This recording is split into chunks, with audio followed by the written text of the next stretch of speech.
This is the show that has hosted everyone from Sugar Ray Leonard to Keith One-Time Thurman. This is Tough Talk Tonight, brought to you by Heavy Bag Boxing. Hello, everybody. Welcome to another episode of Tough Talk Tuesday with Heavy Bag Boxing.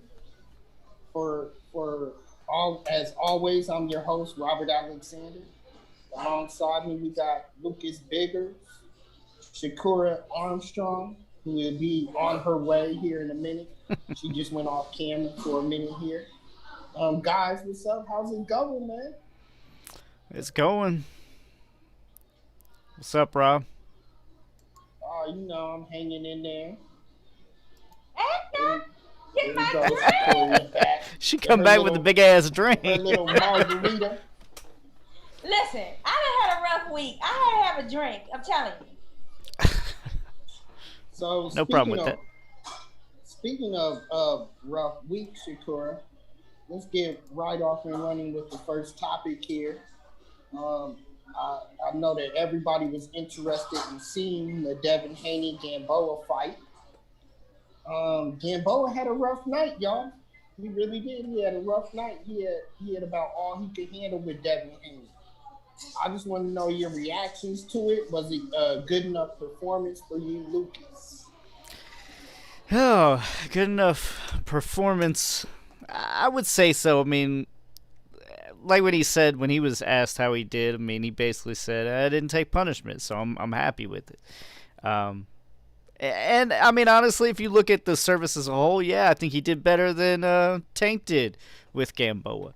So, knockouts aren't everything. I think there's too much emphasis on the fact that Haney wasn't able to put Gamboa out.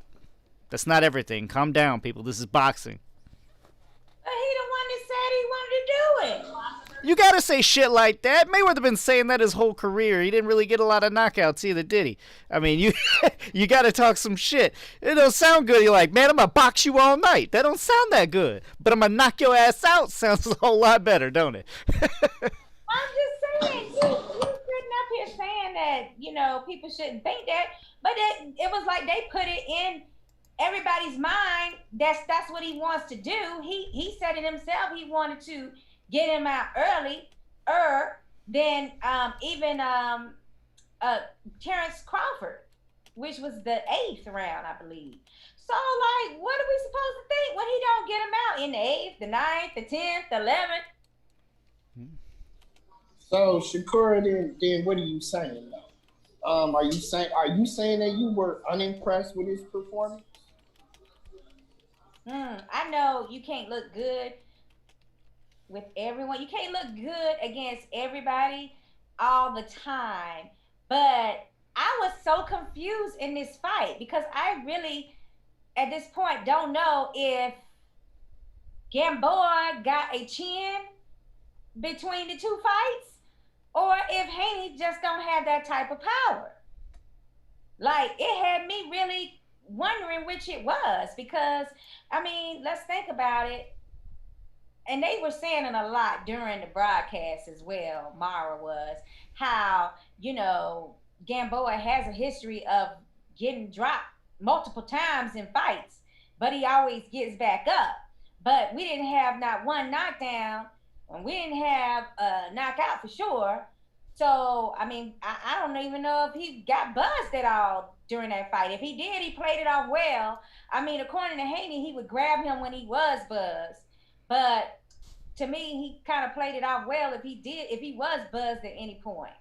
So, I mean, can somebody really beef up a beard between fights? I mean, he had a little extra weight on him to me. He did look like he rehydrated really well. So, I mean, that also may have been a factor. But then again, you're all the way down at lightweight. So somebody help me out. I'm trying to figure that out myself. So anytime you come out of a fight, at the end of a fight, and fans are asking questions like how I'm asking the question, and I really don't know the answer to it, then that might not have been your best night. See, I didn't think I'd have to do this early, but what you're not going to do is undermine another great performance for one of my fighters. Who is your That was fighter? Devin Haney. Oh, I That thought you was were a gonna great. say Gamboa. That was a great performance by Devin Haney, man. He blew the guy out the water. He blew him out the water. Now, my issue is that everybody's judging him, which we're gonna get into in a minute, because this division is really, really stacked right now. But you can't judge a man's performance based on what somebody else did. And that's my issue, where everybody wants to base it on Tank. Well, Base hold it on on a second. base Hold it on a on second. Terrence. Did I say Tank name once? No, I didn't. I never said Tank's name.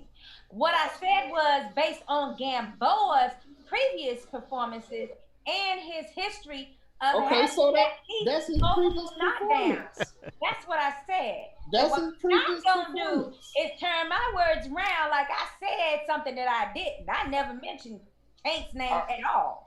All right, but you implied it. But okay, No, you I right. didn't. You use Crawford's name, though, right? You did I use said Crawford's Crawford. name. Yes, Yeah. I said Crawford, but I did not say Davis. I said did Gamboa grow a chin in between fights? I don't know. I mean, look, with Gamboa, I mean, he lasted, what, 12 rounds with Tank? Yeah, Yes, 12, he did 12 not get rounds his time almost. until the 12th round. So who's to say he didn't have a beard already? I mean, why are we talking like he just gets knocked out all the time? He got some knockdowns. But the point They I was had trying to knockdowns make, in that fight. the point I was trying to make is that Devin Haney is younger than those guys. Devin Haney, this is a step up, a full-fledged step up in competition for Devin Haney right now. So you can't really try to compare him to some of those other fighters who've already had little level steps in competition. I think this was a great performance by Devin Haney. I think him telling you I didn't take no punishment, I won virtually every round. He did what he's supposed to do. He won. I mean, let's face it. Like I said, I think people are putting too much emphasis on the knockout. Okay, he looked good doing it. He won. He won pretty easily and handedly. It's not like Gamboa's giving him fits or anything. So, and Gamboa's a seasoned fighter. I mean, That's who I think we should be giving more credit to is Gamboa. Because he did not even look like he came with the same game plan as he normally does. It seemed like he was using a lot more defense. He was trying to find, shots, even though it didn't seem like it ever really produced enough. But it seemed like he had a different game plan. And he knew, his goal was to make it through to the end of the fight because he knew that everybody had so much riding on the fact that they didn't think he was going to last the entire fight. So, I mean, if anybody deserves a little extra credit when you got a craftier boxer in front of you, when you make him look okay, that means he deserves some credit for doing that. Yeah, that's true, but I'm not going to give it to him because at this point in his career, Gamboa he has had too many opportunities at this point, and he hasn't done anything with these opportunities, with these shots. To me, in my opinion, he hasn't done enough. He might be a gatekeeper, Lucas. I don't know. I mean, Gamboa threw away, some years of his youth there, but he's a little over the hill now. But he did what he had to do. I mean, I think again, Haney's is being too much emphasis on the knockout. He looked good, okay. In fact, he outboxed him better than a lot of other people do. It's just he didn't stop him. So yeah, I mean, but did he get caught like Crawford? No. Did he get caught like Tank? No. Haney looked good, okay? He boxed. Yeah, he didn't mix it up with the kid and, barely got anything landed on him. No, he did what he needed to do. He won maybe a boring way, but he won. And he won decisively. Yeah, exactly. At no point did we think that he was winning any of the rounds. So, of course, that is something to be said for that. But like I said, I do believe that Gamboa did better than expected from a lot of people. And he made Haney look okay. So it's not like we're trying to say that, Haney is like Lomachenko the guy, right? We're just simply Right saying, on cue. right? on cue. Yeah, he made me think Come of on, that. baby. But we're just saying that I expected a little more from Haney. I'll go out there on a limb and say I expected a little bit more. So, Javi, your take, Devin Haney. Hey, I'm not mad. I'm not mad because Gamboa, I mean, a lot of people are giving Gamboa like he's supposed to be this gatekeeper. I think, maybe soon he's gonna be at that position, but right now Gamboa is still alive though, and that Cuban style, man, that's just different. You know what I'm saying? And Tank didn't look that great neither. Haney didn't look that great neither. So a lot of people are saying that, it's Haney problem, it's Tank problem.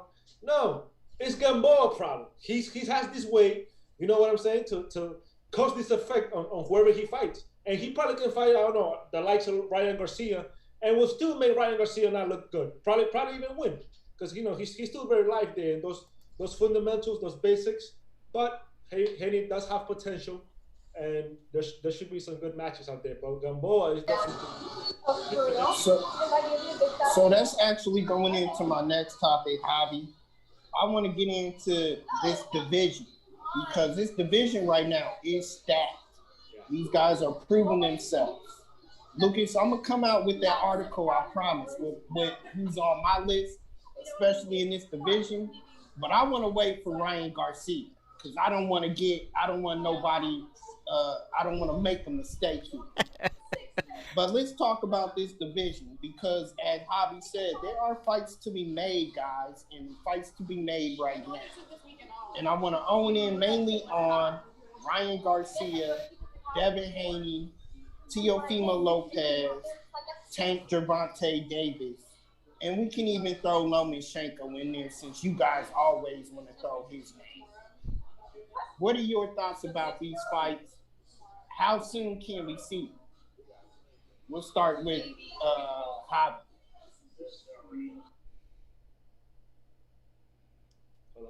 As far as this matchup, man, there's a lot of matchups that we can do there. And remember, there's the Ryan Garcias, the Teofimo Lopez, the Lomachenkos, the Tanks. Then you have the Burchelts. You have the Oscar Valdez. You know what I'm saying? There's a lot of big players in that division. So, yeah, we can definitely make something happen. I don't want to come out of topic, but we see some fighters doing different promoters, different networks. So I think a lot of fights can happen. If something COVID has shown us is that these matches are starting getting more intriguing, where they're getting more risky. No more pampering the record. No more holding the zero for too long. No, let's see the number 2 guy with the number 3 and the number 1 with the number 2 and all the top 10 fighting each other, just like we saw with Teofimo Lomachenko, Tank and Santa Cruz. We're seeing some good matchups, man. So I'm glad and I'm with it. So, Lucas, what is your current take on the state of this division right now? Like Javi said, man, we're seeing a lot of guys come up now, but these guys are calling out each other. They really are. I mean, it's very exciting, especially for a division that Rob would consider non-existent anyway. So. No, don't put that on me. I said under 130. I said under 130. Yeah, it's gone down. Yeah, it's moved up a little bit, but yeah, okay. I mean, honestly, I think that there's a lot of want and a lot of actually compromise to make some of these fights, so it is definitely helping the sport out. And Ryan Garcia is in with the youth, so I think you're bringing a lot of youth into it as well. So. Like, good. What are you drinking? I'm sorry, Lucas. That looks so good right now. It looks like some margarita. What are we drinking today? It's always tequila with me, baby. Oh my God! Don't let them distract you, Lucas. Go ahead, make your point. I'm sorry, but I can't say enough about the division with its youth and pulling in new viewers for the sport. But A lot of fights still to be made, and you know, it's not quite the welterweight division, but is just underneath there as far as next most competitive and most exciting. Okay. Well, So Shakur, Say what? Shakur, what you guys are saying. Oh, go ahead, Rob. no, it sounded like you wanted a point to make. Make your point. You go, girl. You go, girl. You let it I go. don't Make think your none point. of these fights are gonna happen anytime soon. That was your original question, right? See, that's what I was gonna follow up and ask you specifically. Yeah, these guys are calling each other out. You got Ryan wanting to fight Tank right now. You got Tank wanting to fight Devin Haney. You got Devin Haney wanting to fight any of them. They calling each other out. Yeah, but the question is whether or not it's gonna happen or not. And right now, it's a bunch of talk on Twitter and not enough action, probably behind the scenes with their management teams and promoters. So I'm gonna say for right now, let's hope they don't start recycling other lightweights just to like this Gamboa situation. I mean, how many of you guys are gonna scream if they say next week Ryan Garcia versus Gamboa? You know what I'm saying? Like, I mean, do you guys want to see another Gamboa fight with one of these lightweights?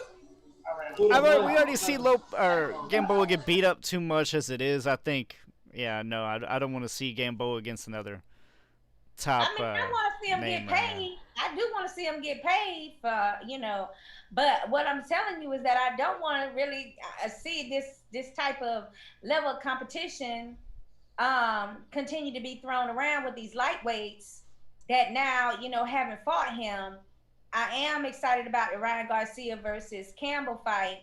Me too. I think that's a great like matchup, and that's a real level up for him. But what about, you know, I mean, we got some other ones that need to like go through that same test. Yeah. So far, Ryan Garcia, when he steps up, has looked really nice, but you know, those have been pretty short fights too. So I don't think Luke Campbell's going away that easily. So it's going to be interesting to see, you know, and actually see him get some rounds in. Let's see. Clarence says Lopez versus Davis is 1. Leo Santa Cruz versus Loma is 2. Haney versus Garcia 3. So yeah, there's just a lot of matchups there to be made. All great ones. You know, thank you, Clarence. I forgot about Leo Santa Cruz throwing him in the mix too. Oh yeah. And he makes a great point. That's a great fight, especially right now. That could happen would be Lomo versus Santa Cruz. For sure. Robert Purvis says, I'm just joining. Welcome. Heavy Bag family welcomes you.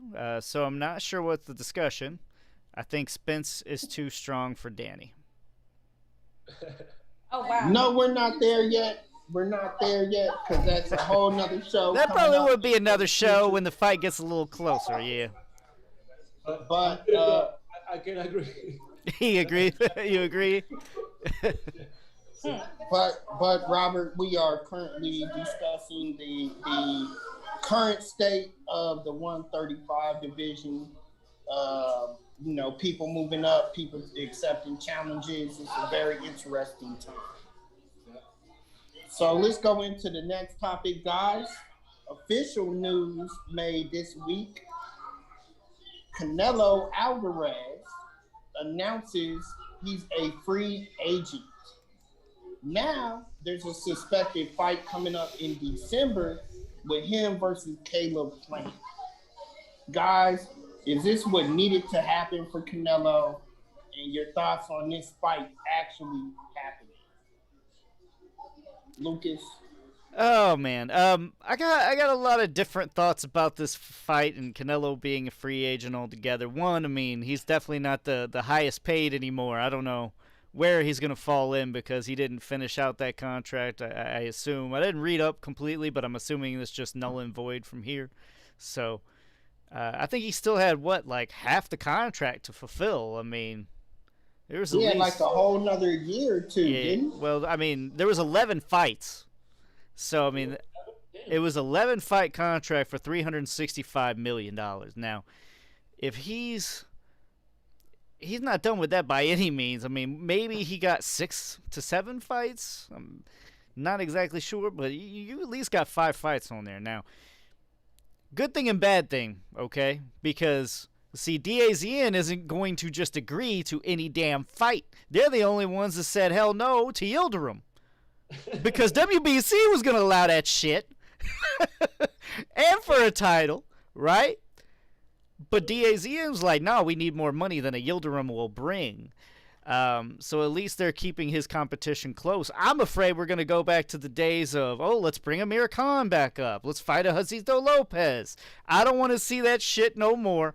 I want to see some competitive fights. But with that being said, I also cannot downplay the fact that he's actually apparently seeking a Caleb Plant fight, because Caleb Plant, especially when being offered a legit fight with a legit camp, not on last minute notice, is definitely in this fight. He's not just going to be somebody that Canelo can walk over. Hey, Lucas, that was well said. Javi, what you got? Because this is one of your touchy subjects, Canelo. No, I mean, to be honest with you, like I said, I don't give Canelo the benefit of the doubt, but lately, he's been doing his thing, man. He's look, I don't blame him for trying to be a free agent, trying to go his own road. He saw what Mayweather did. I think De La Hoya did it to Bob Arum as well. So he understands the game a little better. He's getting older. He's getting wiser. So he knows that he doesn't need that type of promotion anymore. He made the name already. He has the name. So he can make whatever moves he can make. And if he's looking like Caleb Plant, I got to give the man respect. And I'll be honest with you, I think he got a few breaks here and there, but he does get better each time. He does get better with each fight. And, he has, every time that I've seen him, I'm expecting something. He has not only delivered, but expected, over the expectations. So to me, that was like, that's kind of what you want to see in a fighter. And like I said, he has the whole nation of Mexico that's always going to be behind him. People are going to hate him. People are going to love him. But he makes those numbers enough to go his own route and just I guess close the chapter of his career, how many years he has to do it his own way. I gotta respect him for that. So Javi, I thought you were gonna give me some more juice on that. So let me kind of spark it up a little bit, Shakura. Is the man crazy for passing up all that damn money though? Or is he really? Or maybe is he? Come to the point where Canelo actually does give a damn about where his legacy was headed, right? Yeah. I mean, because now we're thinking about, like, we finally are a free agent, and it's like, now I'll take that Plant fight. So, like, for me, I'm proud of this situation. I'm like, what? Go ahead, Canelo. Canelo finally is getting his shit together and stop letting everybody make damn fools out of his ass. As soon as he allowed those people to start telling him it's okay for him to fight a Yildirim, then that's when he was like, you know what, this is it right here.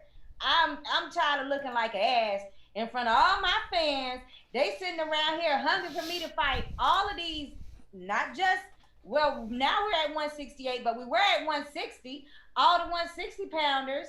Then they saw him go up twice to get to Cole. Then we saw him drop back down to 168 now. I mean, if he hadn't fought anybody at 168, I mean, I would have a problem with that, seriously. Now, the other situation is why you didn't call out Benavidez, because you wanted that damn belt that he vacated. I mean, that was that WBC belt, but you went the opposite way. You were like, well, let me just go over here to Caleb Plant and see what's up with him first. But like I said, still kudos to Canelo for being like, nah, I'm finna face some real talent. I want some prize fighters. And hopefully this is a sign that he is interested in how his legacy is gonna look long term. So you don't think he was actually in on the whole I want to fight Yildirim thing? You think that was all Golden Boy? Well, that is not just playing. That is like, that's like traditionally the way that, Oscar did with his own career almost, in certain instances. So, yeah, that seems to be the. I mean, what else can you surmise if the man is finally free to fight who he wants to, and he's calling out someone with a far better record and talent? So, like, to me, that's like, okay, the proof is in the pudding. Like I said, if he was really like gung ho, and he's like, I'm the man. He wanted that WBC title so bad. Why don't you go after who was like the actual legitimate title holder before he lost it on the scale, which is Benavidez? But I'm even happy with Caleb Plant. Yeah, I think you got to go with Caleb Plant at this juncture. I think Benavidez, though, at the same token, he had the belt and lost it on the scale, so that's his fault. So he can't sit there and blame Canelo for trying to take that belt because he lost it. It was his fault that he lost it. He didn't lose it in the ring. He lost it on the scale. That's his fault. But you got to go with Caleb Plant because nobody's going to want you to take Yildirim. And the only reason why I think he was going with that is because Canelo wants to fight. You got to give him credit. He wants to fight. This year, he wants to stay active. No matter the contract, no contract. He wants to fight. And you got to give him credit for that. Clarence says, I could care less who he signs with. I just want to see him fight someone worth watching. I want to know who do you guys think is worth watching? I mean, are we all happy with Caleb Plant? Should it get landed? Yeah. Yeah. And Javi, you're muted, buddy. I seen you talking, but couldn't hear you. Just throw me off, dang. Well, he was talking first. I just saw him, you know. Go ahead, Rob. Yeah, because I think Caleb deserves it. I want to see that fight happen for Caleb Plant. And I want to see what he can do. He's earned the right to fight at this level. Give him the chance. Yeah, I just still want to say something about that title, though. But, I forgot, Javi. I'm sorry. Go ahead. No. Go ahead. You finish because I kind of have like a question, so I'll have it for the end, but go ahead. I mean, I'm just saying, yeah, you're absolutely right. Benavidez did lose the title on his own. That had nothing to do with Canelo. But if you're going to sit there and everybody knows that was the legitimate title holder, I mean, you're not doing nobody no fan. You know, you're not making people be like, oh, my God, you're the best ever because you're Canelo. And then you kind of like sidestep around him, but you wanted the belt. You still wanted to get that title. So, like, even if you had got the title, let's say, you know, Canelo was allowed to have that Yildirim fight, and he got that WBC title. I mean, people would still look at it as, yeah, but you still haven't fought the best. Like, yeah, but you still didn't fight Benavidez. So that's the only thing that kind of like made me think twice about the situation of him going with Plant. But other than that, I'm still happy that we got at least a Plant out of his name. Now, whether this really happens or not, I don't know. But at least it's some kind of public acknowledgement that these champs are in your damn division at 168 and need to be fought. Yeah. 100%. Oh, man. My problem with the Canelo is since the jump, okay? Since I've been a writer in boxing, since I started any of this, has always been the spoon-fed thing. Now, I know you guys, for those of you that don't know, the rest of the crew knows, I recently sent a photo message of basically like old tweets from the WBC. They're already back in Canelo, you know. He already had a belt, but he was fighting people like, you know, Matthew Hatton and just people he shouldn't be defending a title against. People that shouldn't even be getting, you know, a shot, period. And they're like, oh, you know, give him time. No, give him time now. He's a champion now. Defend your belt now. He ain't an up-and-comer. He's got a title. You got to defend it. And he's still being treated that way. The whole Yildirim thing was infuriating. The franchise championship, come on, man. It's just, again and again with Canelo. And I tried to get on the boat. I tried to get on the Canelo boat with the Kovalev situation. And even Kovalev's like, come on, man. I didn't even expect to win that fight. So that still pissed me off. He picks names. I don't know. That he has a situation that he knows he can win, and he gets into it. I am nowhere am I saying Canelo's not talented. In fact, I think he's selling himself short because he should be fighting these people. Clarence says Canelo versus Jamal. I want to see. Yes, that's what's going to define his legacy because right now, he has a bunch of question marks. I don't care what anybody else says about these fanboys. But as far as actual fights, when he steps up, guess what? He either loses in most people's eyes or he's gifted a decision, which really the only loss that he deserved was Mayweather. But guess what? He should have lost at least the first Golovkin fight. He should have maybe had a draw with Trout. I don't know. He might have barely narrowed that one out. Lost to Lara. Lost to Lara. Yes. Think about it, guys, is he does not fight the top in their prime, in their division. He picks and chooses just like somebody else that he learned from, Floyd Mayweather. Well, damn, Lucas, you went there on the fanboys, boy. I didn't see that one coming. In on that, I said, ooh, oh. Yeah. So then, just quick question, roundtable: where does he go? What promotion company? Where does he sign? He doesn't need one. Does not need one. So you hold on, Hobby. So Lucas, you think he creates his own? Oh yeah, Canelo Promotions is already a thing, is it not? He already did.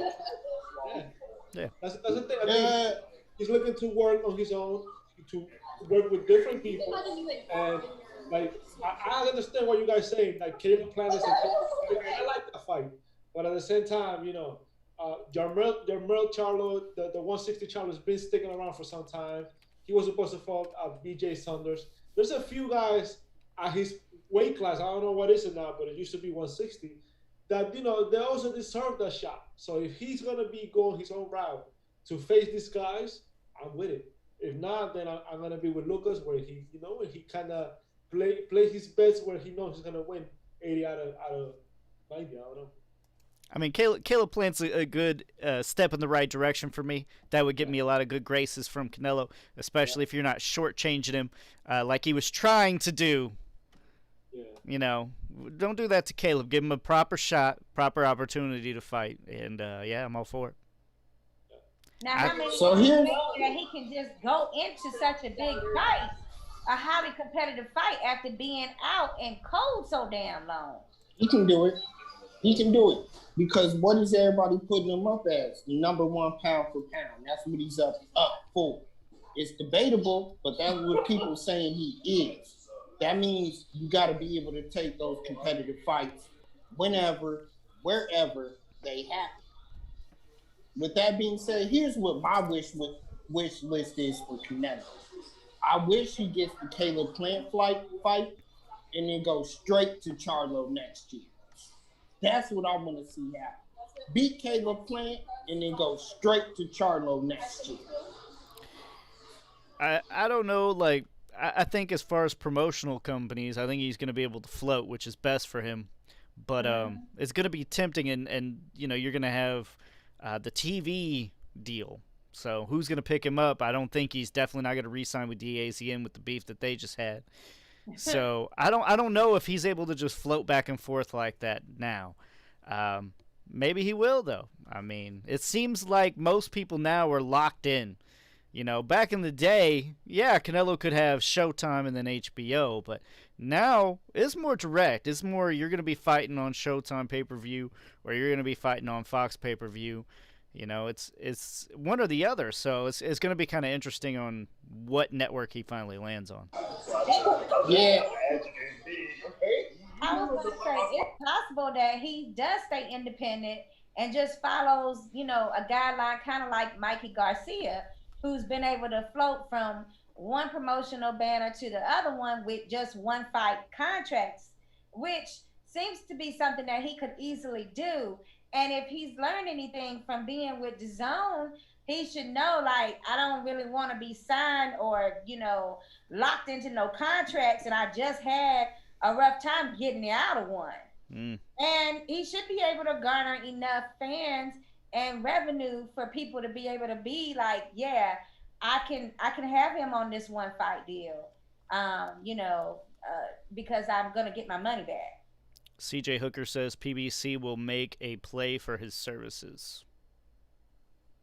Right, and what I kind of compare it to is the Dave Chappelle aspect. Remember, Dave Chappelle got all that money from Comedy Central, split on everybody, then got recouped all that money back from Netflix. Clarence says TBS, BET, VH1, hell, pick a channel and just fight. Pretty much, yeah. Agree with you there. I agree. So let's switch tunes. Let's go ahead and go to the next topic. But the next topic is on heavyweights. So real quick, I just want to shout out Ortiz. If anybody's seen that fight from this weekend, guys, Ortiz had a 45-second knockout. Lucas, is he still going to get the fights that he wants after this? Oh, man. I doubt it. Being honest, I doubt it. It's basically all risk, no reward at this point with Luis Ortiz. One, you get beat by him, they're going to say, he's like 100 years old. You get beat by this man. Now, we all see the talent and all that, but he's also still very skilled, and he can still take you out. So he's really not worth a lot of money, and you might get beat and have another notch in the loss column, and nobody really wants that. So he's just too dangerous for the amount of money that he's worth. And no, in fact, a knockout, if nothing else, actually probably hurts his chances of getting another fight. And yet he still went for it. You want to kind of look bad. If you're Luis Ortiz, you want to look bad and win. That's pretty much what you want at this point in your career. So no, he actually hurt his career. So unless they are forced, and we know how these alphabet soups like to actually force people to fight each other, it's not very often. And unless somebody is forced with a title to fight Luis Ortiz, is probably not going to happen. So I honestly think he could take the Dillian White Povetkin winner. I think that would be a good matchup for him. And I'd like to see it because he proved that showing this weekend proved he's still a draw. He's still a good draw in the heavyweight division. Javi, you got any opinion on the matter at all? No. Okay, moving on.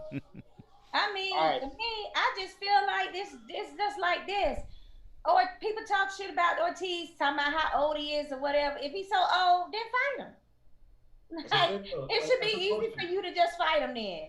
And the other problem is when it comes to Ortiz is, it is high risk and low reward, as Lucas was mentioning. But if you do get that significant win over him, now you've elevated yourself. You might not financially, but you've elevated your position a whole lot more with the entire upper echelons of the division by doing that. So when people say, oh, it's not much value in it, I mean, beneficially wise, as far as compensation and money, no. But as far as what you will be able to elevate yourself to and put yourself into a great standing to make money with the higher, prize fighters that's known, it is like liquid gold almost, Yeah. And I'm saying it right now, Lucas. He whoops Usyk's ass, knocks his ass out. Wow. Usyk don't want them kind of props. Wow. You think so? Would you give credit to Usyk if he does take the fight with Luis Ortiz? Absolutely. Yeah. 110%. He better do it. If he wants to make the one for being pound for pound, he better take that fight. He better.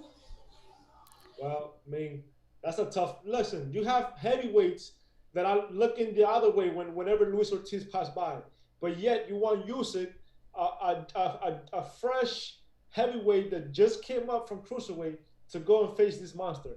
The whole bullshit with Ortiz is that is the high risk, low reward, and even though they say he's an old man and all of that, well, he said it himself. If I'm old, if I look slow and all of that, come get in the ring with me.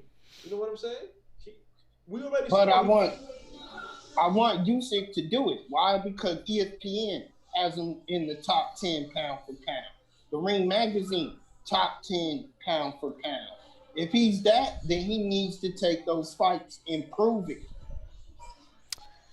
Oh man. Lucas, what do you think? I mean, Usyk versus King Kong. I mean, that's a huge size difference. It is, but I know boxing fans, and the first thing they'll say if Usyk does pull it out is, "Oh, but he's washed up. Who cares?"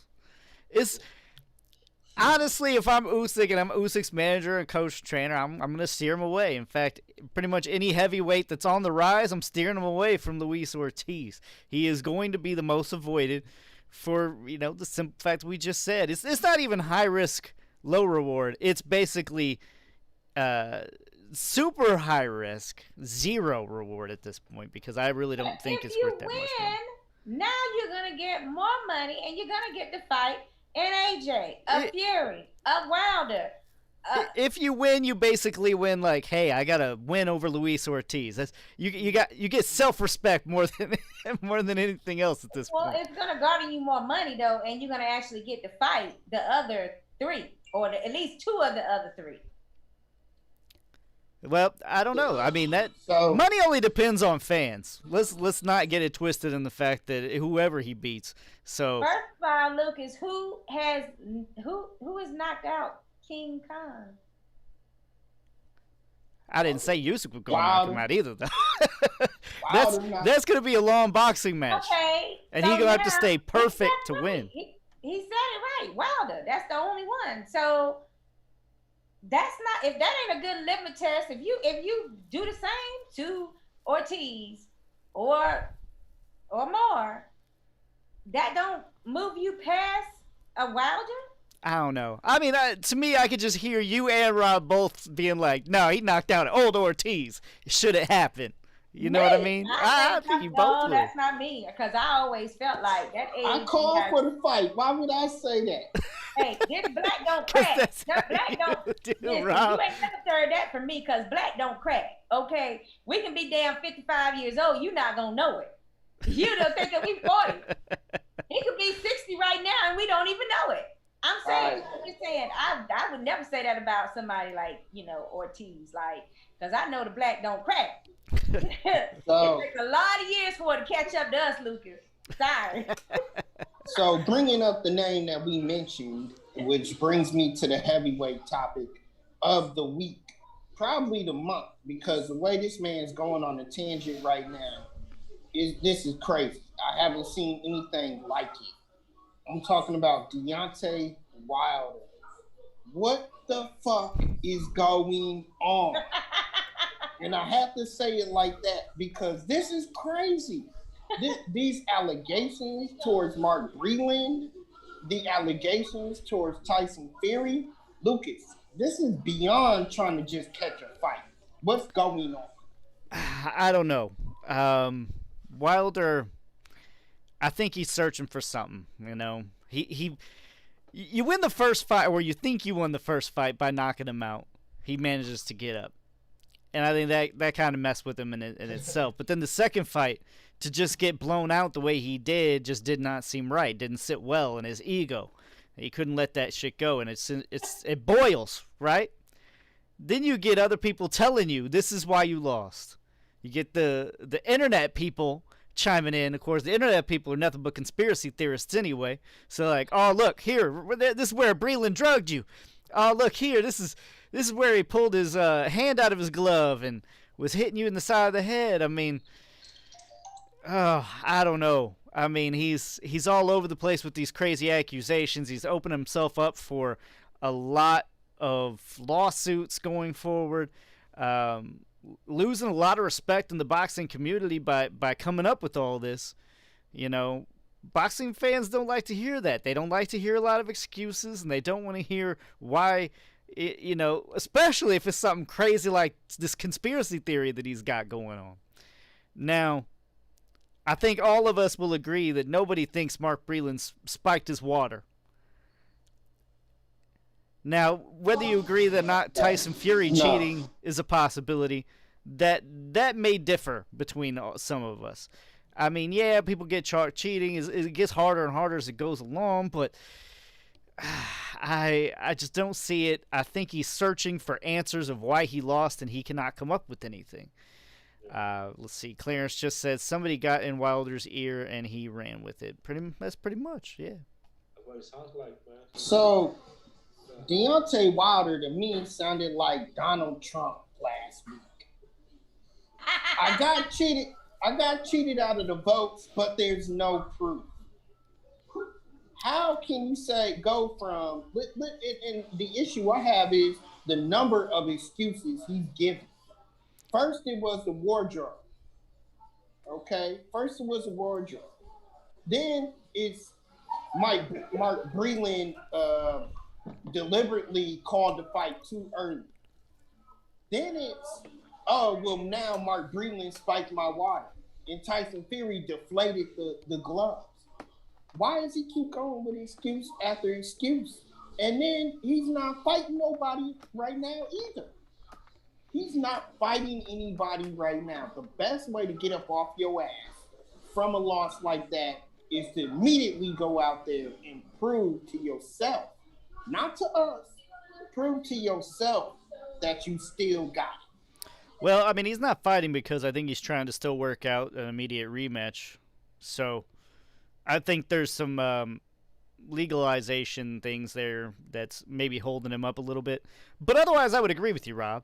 Go out there, set a tune-up fight, somebody with a name, knock the crap out of him, get your confidence back in you, then go back after Fury. But I think there might have been some legal issues with that, especially with the immediate rematch clause and all that. So I think he was trying to just basically get back in with Fury, which I respect. Get right back in there and do it. But, man, I don't know. I really hope Wilder, gets his stuff back together.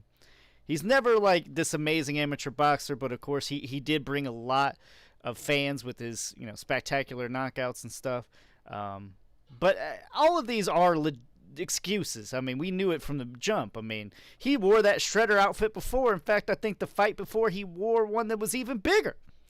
It's just it's just something to say. So it's not I lost. So, I don't know. Some people just have the problem with saying, he's a better man that night and just leaving it at that. I'm going to come back with my immediate rematch clause and I'm going to win next time.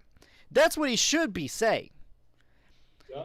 He should be saying, you lucked out with that first fight. You caught me slipping with the second, but this third one, I'm going to prove you wrong and build this thing like a trilogy. But instead, he's made himself look the victim and sound like a victim so much that I already believe Fury's so much better than him, just off that. Yeah, and it's so already like a crying baby. Like it's becoming uncomfortable to watch. It is. Somebody that just went from I want a body in the ring to I had this loyal trainer that stopped the fight. Yeah, he saved you from probably permanent damage, from probably your own career being over, from hurt that you had no business taking because you was completely out of the fight in your feet. But yet you're here making up excuses with the gloves, the water, the custom that you guys said. Listen, at this point, I think somebody close to him should tell him, "Give me your phone." Throw it against the wall, break it, and be like, "Concentrate on yourself. Stop whatever you put in social media and these videos, with manifesting and talking all this.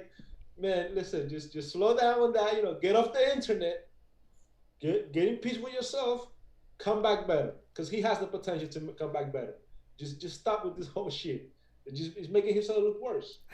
That's the problem. Wilder, I mean, he has enough power to knock out anyone, and he's ruining his reputation, honestly, because I think before this loss, he had a pretty good reputation in the boxing community. But it's pretty tainted now. I mean, he really needs to stop with the excuses and just get back in the ring. Let's see. Dale. Well, you guys have really got me drinking on this topic right now. I mean, I was just soaking it all up and sipping because Deontay Wilder is like watching your favorite soap opera star, and you just like seeing them melt down every week. You like, girl, you gotta come over. Did you see Lucilla yesterday? You know what I'm saying? Did you see Drusilla yesterday? Girl, she cut up so bad. Wilder is cutting up bad, y'all.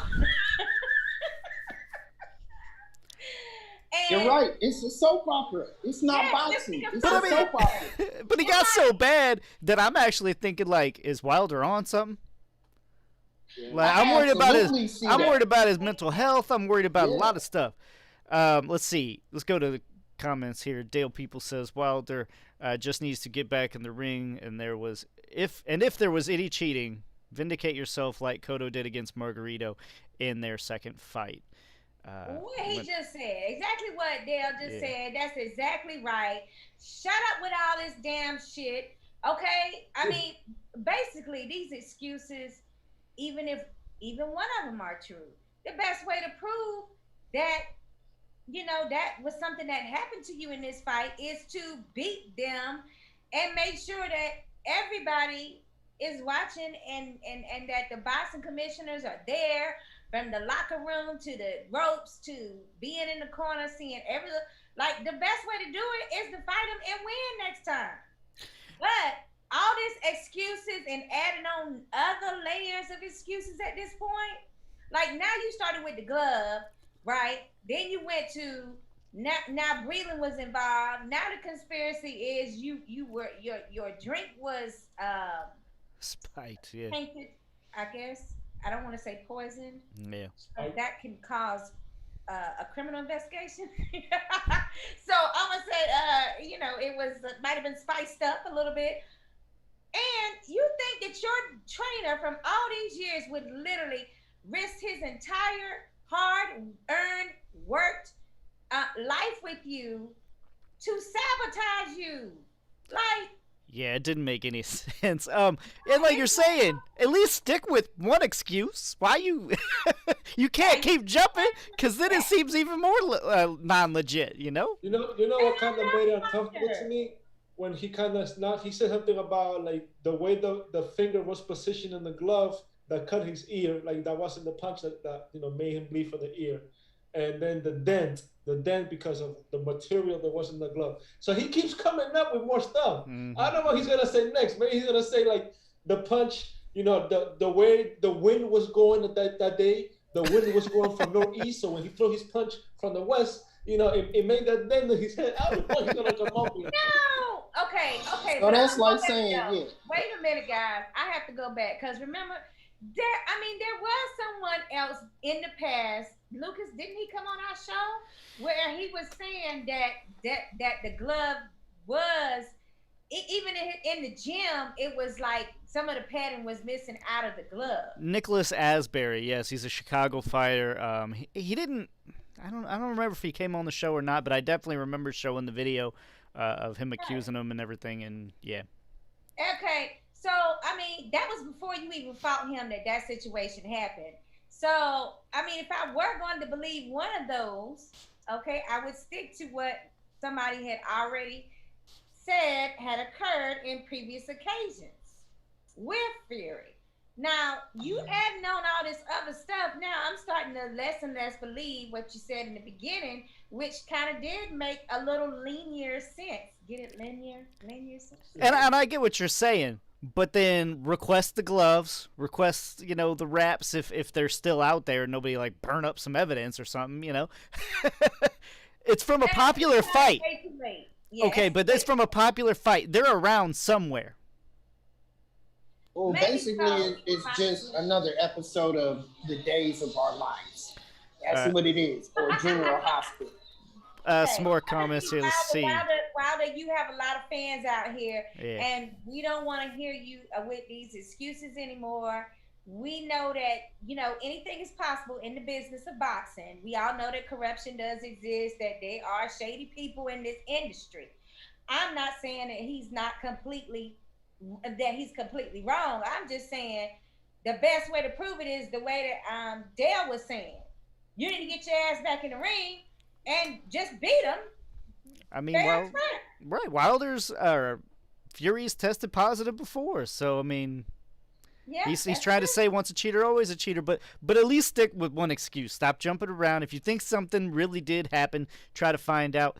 But let's go to some comments here. CJ Hooker says, "Why in the blue hell would he say that about Mark Breland? That was flat out wrong." I completely agree with you there. Yeah, it was. Clarence says, Teofimo told him shut up and fight your grown-ass man that he called Wilder a bitch. Your thoughts? To prove to people wrong, Wilder has to take his third bout to shut people up. Ivan says Pier 6 Promotions and Odd 6 Promotions reveal stat card. Okay, this is a huge... I'm not reading all that. Did you just spam us? You just spam us, Ivan. Hey, Ivan, you trying to get your cause out there. I understand. Look. Why? Tell him that if he wants a sponsorship, he can contact you by email, and you'll be happy to send him how much it costs for him to advertise on your podcast. Yeah, or, I mean, just send us the press release. We can do that, too. Let's see. And then CJ continued, Wilder turned down being trained by Mayweather. I mean, yeah, why would you turn that down? Let's see. Floyd says, too many excuses, just do the rematch. Dale, all the WBC has to do is say there will be a rematch, and neither one of them will fight another opponent until the rematch is done. If the WBC can stop making belts and make decisive decisions. Yeah, I wish, Dale, but they just keep on churning out them belts. They can't help themselves. But I'd like to send a shout out to my very first boyfriend, Floyd Copeland Jr. Thanks so much for your comment tonight. Hey, we love connection right there. They reconnected. Everybody clap. Everybody clap. No. All right, guys. So nice to be supported. We gotta move on a little bit. Yeah. We gotta definitely move on to this because we have a big weekend coming up. So, guys, I want to get everything. I want to get your breakdown and your predictions for this weekend's fight. But what I really want is to ask you this question. Whether or not you think that he can win the fight or not, do you think that Kell Brook can at least expose Terrence Crawford this weekend? And if so, what is there for him to expose? And then go ahead and give us your breakdown prediction. Lucas? I think as far as to expose, I mean, I don't know. We've seen Crawford, struggle in the beginning of many different fights. But eventually he adapts, makes what he needs to change, and, he always pulls out the victory. But Kell Brook's a good measuring stick. And by that I mean basically, everybody didn't want to see Kell Brook. Okay, everybody wanted to see Crawford Spence, Crawford Porter, Crawford something else. But, a lot of people forget Kell Brook beat Porter. Okay? He's not... Kell Brook is Rodney Dangerfield, okay? He doesn't get the credit he deserves. Gets no respect. But he's a good fighter. Okay, this is going to be a good test. Do I still think Crawford will win? Yes. But at least will be a better... Like she was saying, better Letman's test. You can at least better see how he's going to fit at 147. Obviously, he's going to be near the top, if not the top, but he is yet to really prove it against the big names. This is a big name, and probably the biggest name that they could find that's not under the PBC banner. Does he knock Kell Brook out? I don't know. I'm going to lean towards no. It is going to be a close fight. I mean... It's going to be a unanimous decision, but I'm leaning with a close fight. And Crawford might pick himself up off the mat, too. Brook has some deceptive power. I think he definitely can hurt Crawford. But Crawford, again, is going to make any changes that's needed. No problems there. And I fully expect, actually, Crawford to be fighting most of this fight in southpaw. Shakura, let's go to you next then. Let's answer the question. Do you think that Kell Brook can expose Terrence Crawford this weekend?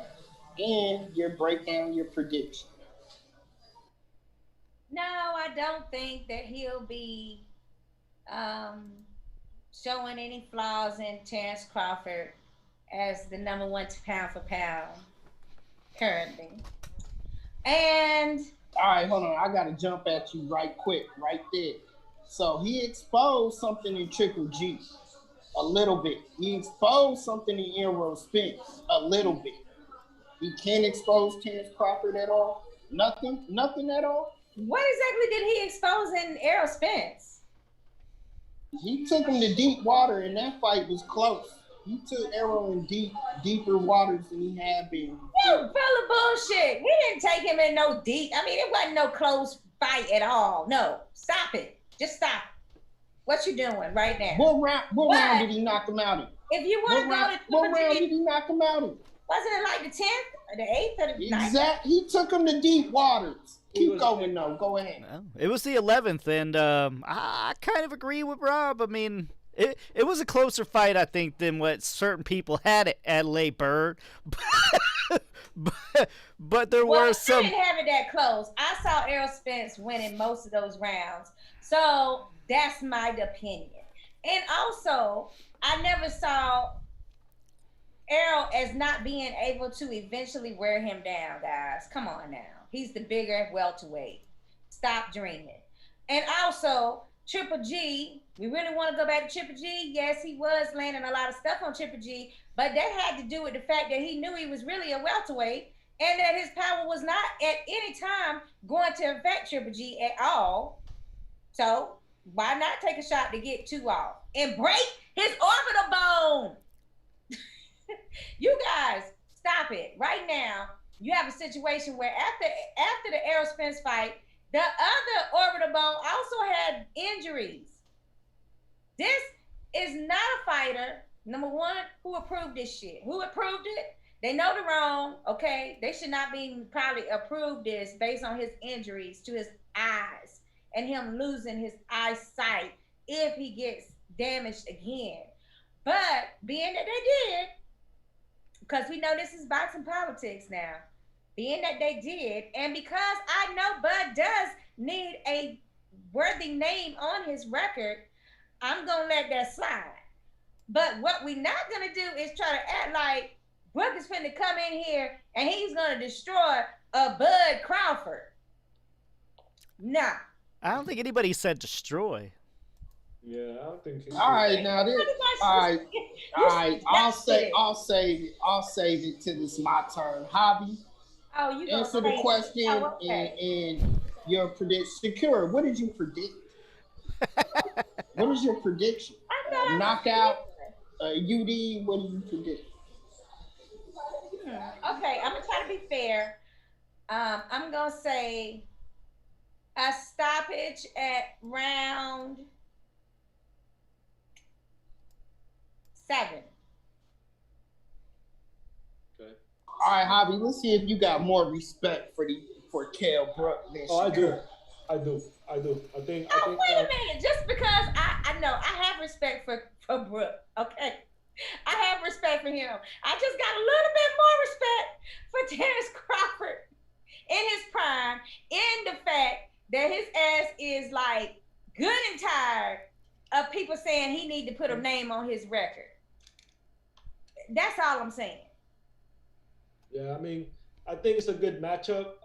I'm giving Kell Brook a little more benefit of the doubt than I think Sakura does, but I think it's gonna be a good measure stick because think about it, right? He beat Sean Porter, which we would like him to go against Terrence Crawford, but then he also went against Spence, and a lot of people, right, even unconsciously, even Terrence Crawford himself, he does wants to see how he does against this common opponent, but Terrence Crawford coming up to 147, and Kell Brook is not a small guy at 147, so that's going to be a little more complex. The man has skills as well. He has some type of pop.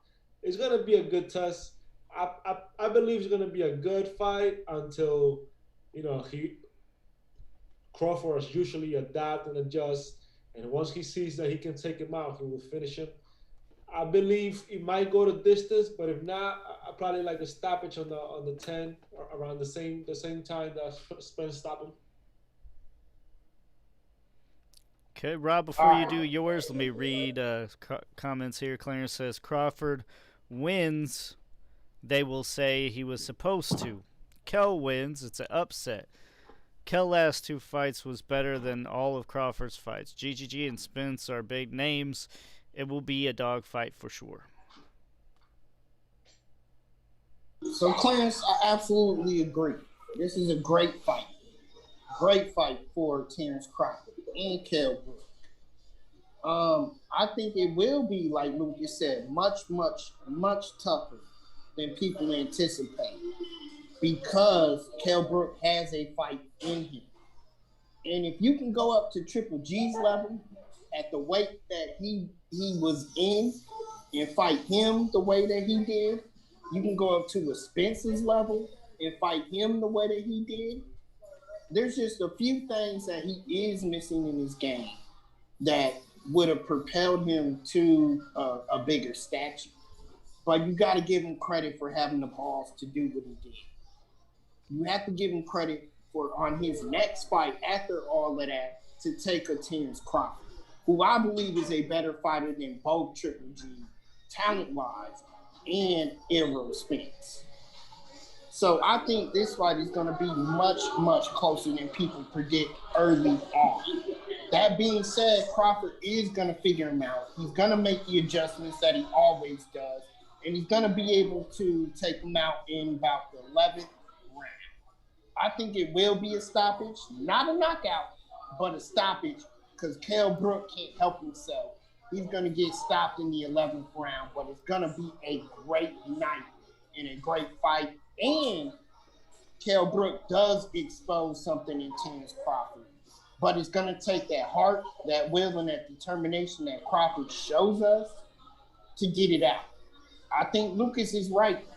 I think TC could hit the canvas. I don't know. This is an interesting fight. A lot of people aren't happy it got made. Me personally, I'm ecstatic. The fact it's on ESPN makes me ecstatic. I got no problems. My only question is, should Crawford win? Where does he go? What's next for Terrence Crawford? That's the problem, Lucas. Because there isn't anything. Yeah. That's the problem. It's a stalemate because where does he go from here? Well, Dale says, should Crawford win in spectacular fashion, Errol will have no excuse. PBC versus Top Ranks, excuse enough. CJ Hooker says Crawford wins, setting up a fight with Pacquiao. I don't know. Pacquiao's in PBC now, but yeah. I hope Sean Porter will be the next option. Even after Kell Brook, I'm with Lucas though. Kell Brook beat Sean Porter. Right. So this is a good measuring stick for that. Bob M says he wants Pacquiao or Spence next. Spence he's not going to be able to get because Spence's team don't want it. Pacquiao still has ties to Bob. He might get that fight with Pacquiao. He could very well get that fight next year with Pacquiao. I don't know if they'll give Pacquiao. I just don't see it happening. I don't know. Like, we've been told and so forth that apparently Pacquiao's fighting Garcia anyway, and after that I think it'll be all exhibition fights. I don't really think Pacquiao's looking to fight one of the top welterweights. I don't think he wants to anymore. I think Thurman was it as far as that's concerned, and I don't blame him. I mean, he's definitely getting up there in age. All right, guys.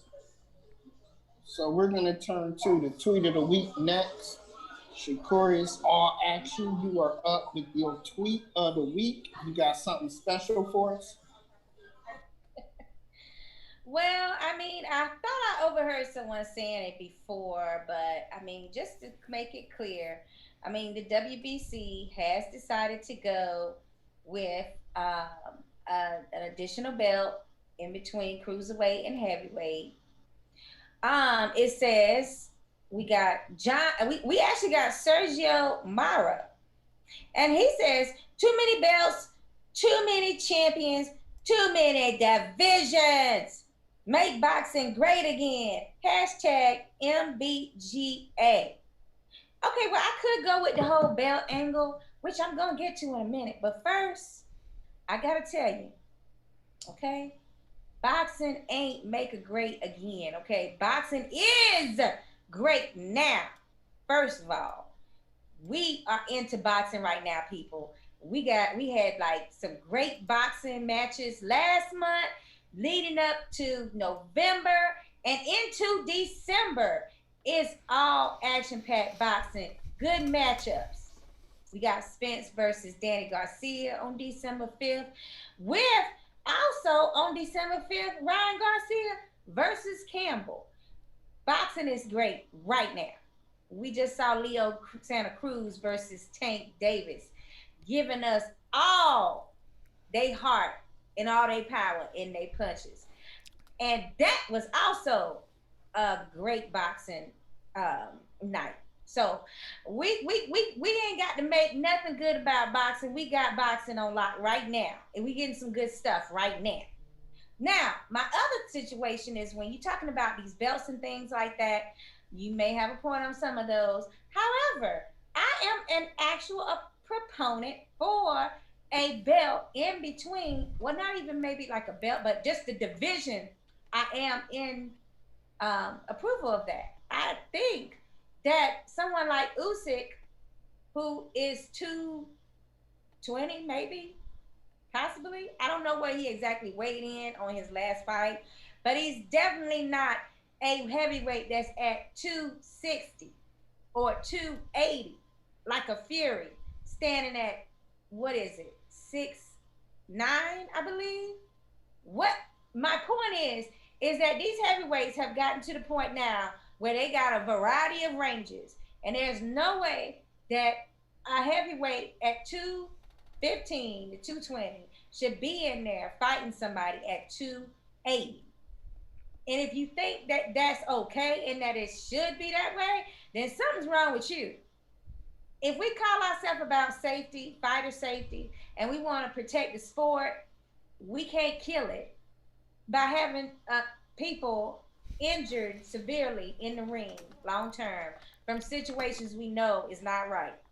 We would not have a lightweight at 130 in there with a 160, which is still 30 pounds, for a middleweight. So why the hell do we think that that shit is okay for somebody 200 to 220 to be in there with somebody that's 260 to 280? I am a proponent of this belt. And I think that we all should embrace, you know, a division that is just like, you know, gonna give us some security and safety for fighters that's over 200, like Usyk, from getting pummeled and, like, you know, possibly brain dead from some boxer that's a Wilder size or a Fury size. And I mean, that's my real take on that. I just feel like okay. There just has to be an end, though. I do appreciate your opinion and everything, but here's where we differ. We can't get nobody to watch the cruiserweights. We can't get nobody to watch the cruiserweight division. So why the hell you think? Why the hell you think somebody's gonna watch another division in between cruiser and heavyweight? Because they don't want to see cruiserweight. That division. Because Usyk is there now, and we're watching him. And you know what that does? That discredits everything he's trying to build for his legacy. That discredits everything he's trying to build. Because then they would say you can't cut it at heavyweight. Lucas, am I right? He couldn't cut it at heavyweight. So what are you saying? No, they're basically, what Rob is saying is they're gonna say that Usyk can't handle it, and then at heavyweight, and now they're moving back. I mean, me and Rob don't agree on a lot, but I'm gonna agree with him here. I don't like the Bridgerweight. I want it to go away. Number one, okay, what's one of the things that most common fans complain about? Too many damn divisions. Okay, you can't just keep adding them. When does it end? Okay, so now we got till 224, right? And you said it's not right for a 224 guy to be fighting a 260 guy, right? So then we make another one from 224 to 240. Okay, so then we got to have 240 to 245. It's gonna be it's gonna be light or cruiserweight, bridgerweight. I really feel like y'all are taking this to the extreme. Heavyweight. No, it's not. There has to be an end. There's a cutoff mark. Weight category is good, because you're gonna sit up there and tell me that a 220 pound should be in the ring with somebody 280. That is 60 damn pounds heavier. Weight is not everything. Butterbean was heavy, but you don't think he can actually hang with like George Foreman? You know, there's actually still a skill involved. It's not just the weight. Yes, I mean, of course, somebody 500 pounds. That's the weight. When we have other weight divisions, it is skill level as well, but we say that it's too much on a boxer to be taking punches from someone who is over 10 to 15 pounds heavier than the other opponent. We're saying that that's legitimate. We're saying that that's a legitimate reason for us to have other divisions, but it's not a legitimate reason because let me forget. That it's because WBC said that it's a bridge weight and it's a title on the line, and it's a title that's gonna come attached to that division. Is that the real reason why we are not wanting to accept that? Because we got problems with WBC? Nope. If this was anybody, I don't care if it's IBF, IBO. I don't give no damn. Look, you don't make any more divisions. Just don't do it. Not only that, but you gotta remember, Mike Tyson, right? He was destroying these big boys at 300, 290, 280. Mike Tyson was never past 230. You know what I'm saying? And he was 5'11". He wasn't even on the 6 feet club. So Mike Tyson was fighting these guys with over 80, 70 pounds over him. And nobody was saying nothing when these big boys were dropping like flies. You know what I'm saying?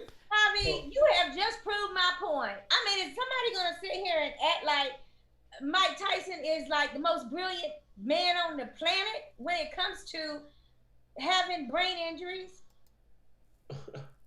CJ Hooker said undisputed overweight champion is next for 300-pound fighters. Yeah, why not? Dale, but also, I wanted to bring up, just before we end it, Lucas, you had the other tweet, which was explaining 200 to 224 as being a Bridger weight, which was inspired by the 6-year-old Bridger Walker, who heroically saved his 4-year-old sister from being attacked by somebody. So, oh my God, I really like that as well. Yeah, so, I like that, and I like the kid, but it feels like they're using the kid to be like, hey, don't mad at us. Thank you. Come on, man. It does not feel right. It does not sit right. That shit away. More fees, more belts, more money. Yeah, it's like, hey, whatever. Y'all are being haters for real. No. I mean, I think we're seeing it. Yeah, I hate that shit. I am being a hater. I hate that. Well, at least he's being honest. Y'all are being haters about it. But listen, the point is that, yeah, I mean, there's no reason for a 200 to 224 pound person to be fighting somebody way elevated in poundage. You sit up there and you say in one breath that while he had a brain injury, let me tell you, you sit up there and you say, oh, wow, something could be seriously wrong with him. He could have a brain injury the way he's talking. What makes you think that? Because he was somebody who was 280, almost 290 the night of the fight. I understand that, but this is boxing at the end of the day. And this is how they've been conducting business at the end of the day. And who pays business that way doesn't mean continue it. And who pays for this? Who pays for this sport? The fans. And that's what you're missing. They're not gonna pay to watch that. They're not. So you say. However, they're not watching the cruiserweights. And they're watching.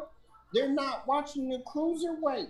You're not watching the cruiserweights. You're not watching the cruiserweights. Nobody is. If you go back, watched a great competitive fight the other week with this super The Super Series. That nobody watched. That whole you viewership was way down. That whole viewership was way down. Because The nobody viewership knew was the way fight. down. No, but that's a DAZN issue. That's not because the Why fight doesn't wasn't nobody worthy. want to see it That though? was Nobody not wanted to because see the it. fight wasn't worthy though. You're getting It wasn't worthy. No, you're getting it confused with marketing, proper marketing for fights. Yeah, you can That's market totally it, package different it all than you whether want or to. not a fight If was nobody's worthy. gonna watch it, who I cares? saw a fight. I saw a couple of. I know some people that saw the fight, and it was highly competitive. So, guys, if you missed that fight, you should probably go back and watch it. And also, Nobody's doing that. But okay. cruiserweights. But how the fuck you know nobody's Usyk doing then? it. Okay, nobody watches cruiserweights, but how the fuck do you know Usyk is at cruiserweight then? Because he unified the title, but this is why. He unified the title and moved to heavyweight. Stop yourself. He moved to heavyweight. That's how you know. Stop yourself, Rob. You would not know Usyk existed if he wasn't at cruiserweight before. So stop acting like people don't watch cruiserweight, because if they didn't, you wouldn't be saying Usyk now. I didn't know. I'm gonna be honest with you, and I'm putting myself out here. I'm gonna be honest with you, and I'm out myself right here. I didn't know his ass until he unified the title. I didn't know who the hell he was until he was undisputed champ. Until he fought Tony Blue. Where you at right now? Most importantly, until he fought Tony Blue, who fought in heavyweight. Yeah. Because I knew Tony Blue fought David Hay. Then I was like, oh, let me see who Usyk is. I think, Sakura, you're going to be alone on this one. And basically, for the fan aspect for me, I just think Bridgerweight's a bad idea. I think, if anything, you're driving a wedge further from fans for me. Yeah, you know what? But look, you guys are saying that, but you're also in the same breath saying you don't think Usyk can fight a larger heavyweight. I didn't say that. Yes, y'all did. Y'all said that. I said a Wilder, a Fury. I'm gonna pick against Usyk, but I don't know about anybody else yet. That still remains to be seen.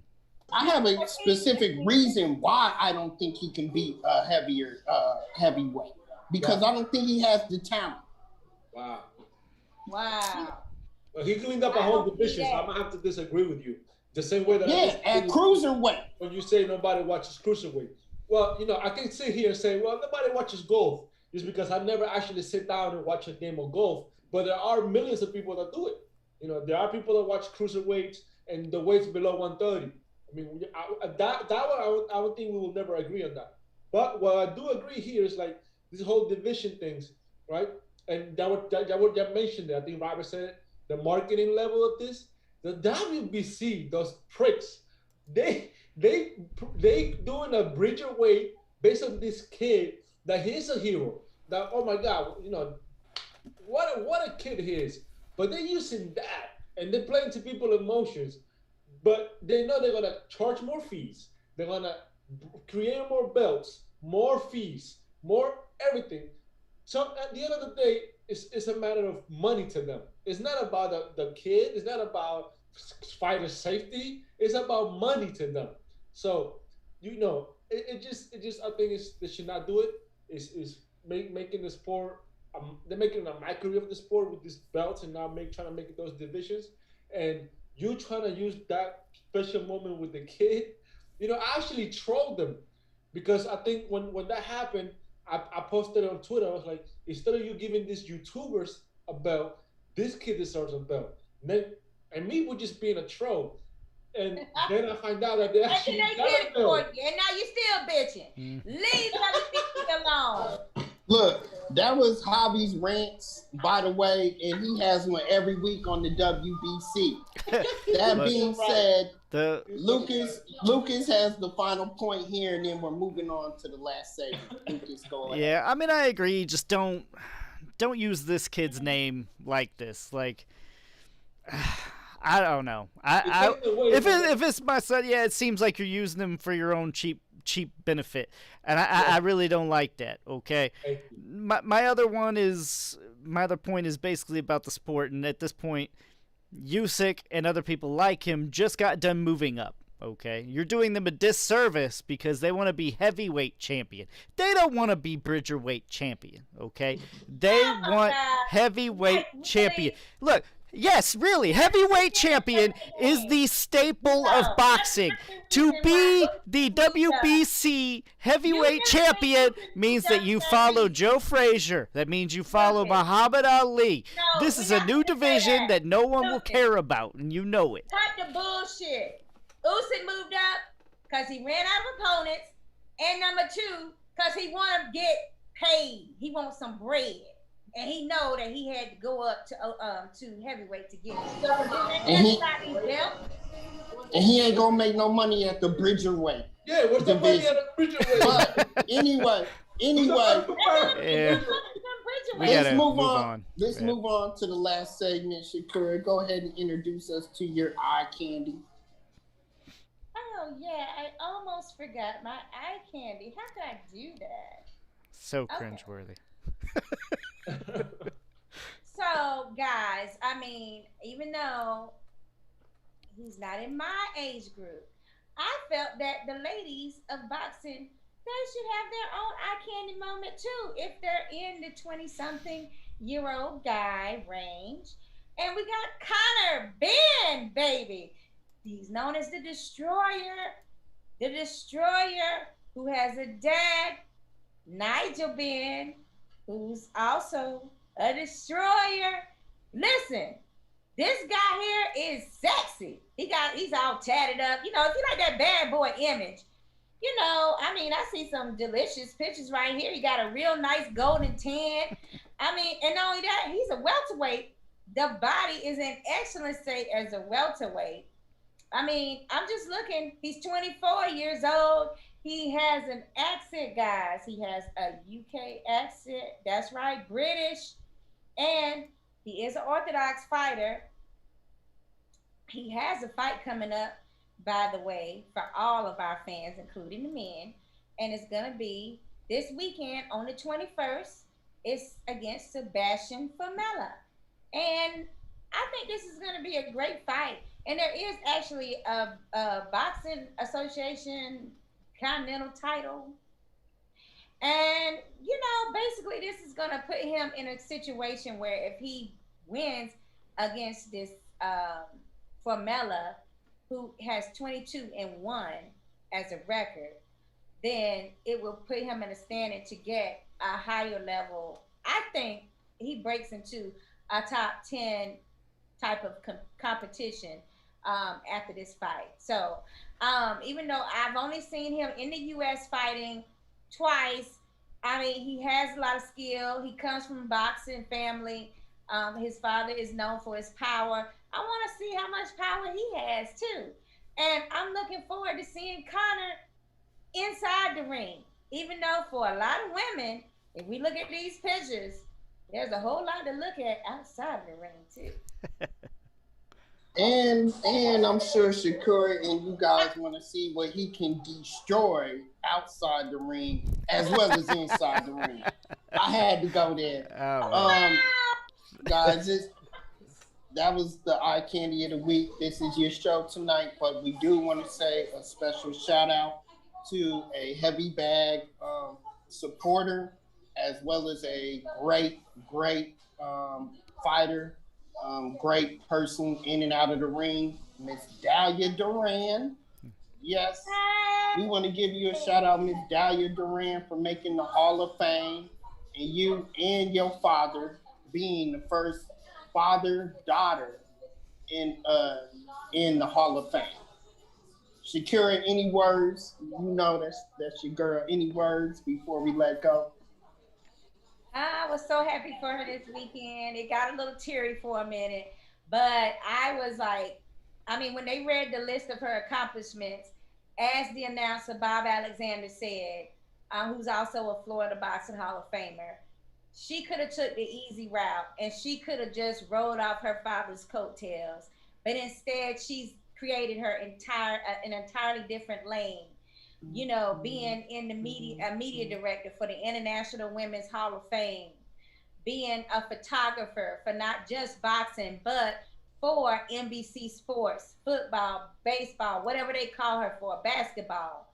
Also mentoring other boxers and management as well, publicists, doing many different things in the communications, the boxing communication arena. So her Florida Hall of Fame induction was due to media, her media coverage. And she's also one of, this is only like the second year that they've included females in the induction guys. So for the state of Florida. So that is also a milestone as well. And I'm so happy for her. The whole weekend was really a lot of fun. We had professional fights on Friday night with TNK Boxing Promotions and DeBella Entertainment. It was a great female fight on that card too, by the way, Rob. We had Kaylee Reese versus Wyatt. And it was like toe-to-toe the entire 12 rounds. And at the end, Kaylee Reese won a WBA regular champion title. So congratulations to her. Congratulations to Clarence Booth, who was on the comeback from getting shot in his hand and came back, fought from 147 and dropped down to 135 for his fight, guys, and looked amazing. Got the guy out in the first round with a body punch. And then we went to the night after where there was about 20 inductees, including Jules' favorite, Lucas, Left Hook Lacey. So congratulations to all that won their induction this year. Well said, everybody. Dahlia, you better be watching tonight. Lucas, Javi, any last words, anything before we sign off? Not at all. All right, guys. As always, I'm your host, Robert Alexander. This is the Heavy Bag Boxing Team for Lucas Biggers, Shakura Armstrong, Javi Late Air. It was a pleasure. It was a pleasure, y'all.